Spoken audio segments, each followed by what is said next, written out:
মধ্যপ্রাচ্যে চলমান সংঘাতের প্রভাবে বৈশ্বিক জ্বালানির বাজারে তৈরি হয় অস্থিরতা। এর সরাসরি প্রভাব পড়েছে বাংলাদেশের অর্থনীতিতে। জ্বালানির দাম বৃদ্ধি ও আমদানি ব্যয়ে চাপ বাড়ে দেশের সামগ্রিক অর্থনৈতিক পরিস্থিতিতে। এ পরিস্থিতি সামাল দিতে সরকার একগুচ্ছ নতুন নির্দেশনা জারি করে।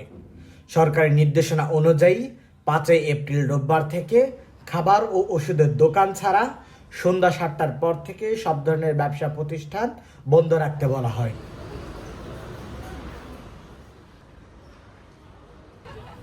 দিনের বেলায় অধিকাংশ মার্কেট ও দোকানপাটে নেই ক্রেতাদের ভিড়। অলস সময় পার করছে ব্যবসায়ীরা। এতে হিমশিম খেতে হতে পারে মূলধন টিকিয়ে রাখতে। জ্বালানির কারণে যে বিদ্যুতের ইয়ার কারণে 7টা বন্ধ করছে। এখন সব কাস্টমার আসি বিকাল টাইমে কিংবা সন্ধ্যার পর দিয়ে। এখন যে সারাদিনে যে কোনো কাস্টমার নেই, মার্কেট পুরাই ফাঁকা থাকে।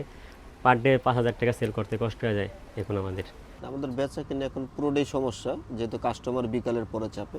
যদি মার্কেটটা আপনার সকাল 11টা থেকে রাত 8টা পর্যন্ত দিত, তাও ব্যবসায়ীদের জন্য ভালো হতো। দোকান খুললেই প্রতিদিন দোকানে অনেক টাকা খরচ।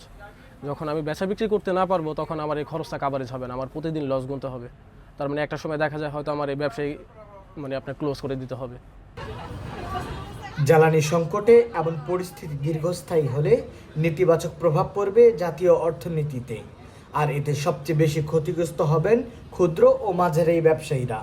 বিদ্যুৎ সাশ্রয়ের জন্য সরকার সিদ্ধান্ত নিয়েছে যে এটা আসলে গ্লোবাল ক্রাইসিসের জন্য সরকার সিদ্ধান্ত নিয়েছে অফিস টাইম কমানো, তারপরে মার্কেটের যে সময়সীমা একটু কাট ডাউন করা, এই বিষয়গুলো।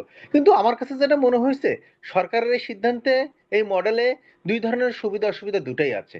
একটা হচ্ছে যে যত অ্যাক্টিভিটিস, যত কর্মকাণ্ড বাড়ে, তত জিডিপি গ্রোথ বাড়ে, তাই না? আর কর্মকাণ্ড কমলে জিডিপি গ্রোথ কমে যায়।